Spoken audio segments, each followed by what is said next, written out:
Good morning to all. Welcome to my channel.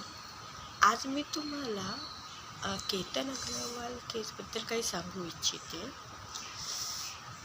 पुण्यातील लोहगड किल्ल्यावरून केतन अग्रवालांना 400 फूट उंचीवरून खाली फेकण्यात आले, ढकलण्यात आले आणि त्यांची हत्या करण्यात आली आहे.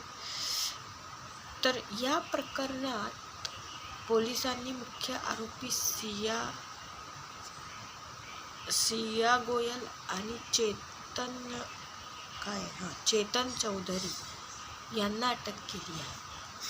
हत्येच्या एक दिवसाआधी सिया आणि चेतन यांनी लुल्ला नगरमधील एका कॅफेमध्ये बसून केतन अग्रवालांना जीवे मारण्याचा कट रचला. केतन अग्रवाल जेव्हा मुंबईहून पुण्यात गेले तेव्हा वडिलांना ते सांगायचे. त्यांनी एकदा एक कंप्लेंट केली वडिलांना की ही सिया अगदी तुरळक कारणांवरून, अगदी क्षुल्लक कारणावरून त्यांच्याशी भांडणं करीत आहे. सियाची पार्श्वभूमी तरी काय होती म्हणा. सियाची पार्श्वभूमी मी तुम्हाला सांगते. सियाच्या वडिलांनी सांगितल्याप्रमाणे ती अभ्यासात मागे होती, अव्वल नंबर नव्हती ती, आणि तिला व्यसनं पण होती. त्यामुळे तिच्या पालकांनी असे ठरवले की उच्च शिक्षित मुलगा आणि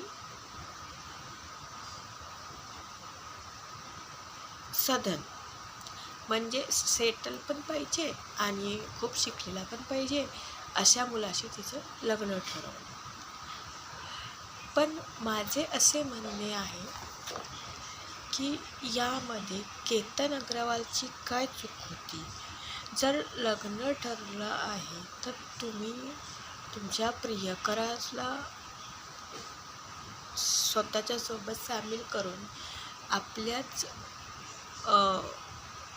आपल्याच फियांसेला मारणं ही कुठूनही माणुसकी नाही. यापेक्षा तिने हे करायला पाहिजे होते की तिने ते लग्न तोडून टाकायला हवे होते आणि चेतन सोबत राहायला हवे होते. जर चेतन बोलला होता पोलिसांना की मी पळून न्यायला तिला तयार होतो, पण सियाने त्याला मनाई केली, तर मग त्यापेक्षा सियाने त्याच्यासोबत पळून जाऊन लग्न केले असते तर परवडले असते. कमीत कमी केतन अग्रवालसारख्या चांगल्या व्यक्तीला तरी मरणाला सामोरे जावे लागले नसते असे मला वाटते. असेच बरेच केसेस आहेत ज्यामध्ये मुली प्रियकरांना मिक्स करतात आणि फियांसेला मारतात. आता सध्या तेच केसेस बरेच चालले आहेत. पण हे ठीक नाही आहे. कधी पतीला मारतात आहे प्रेमीला सोबत घेऊन, तर कधी फियांसेला मारतात आहे. हे भारत चालला कुठे आहे? हा संस्काराचा देश होता आणि हा तर खूप सती सावित्रीचा देश होता. तर मग हा भारत नक्की चालला कोणत्या भागाला आहे आणि कोणत्या दिशेला आहे? जी चुकीची दिशा आहे असं मला वाटतं. तुम्हाला याबद्दल काय वाटतं?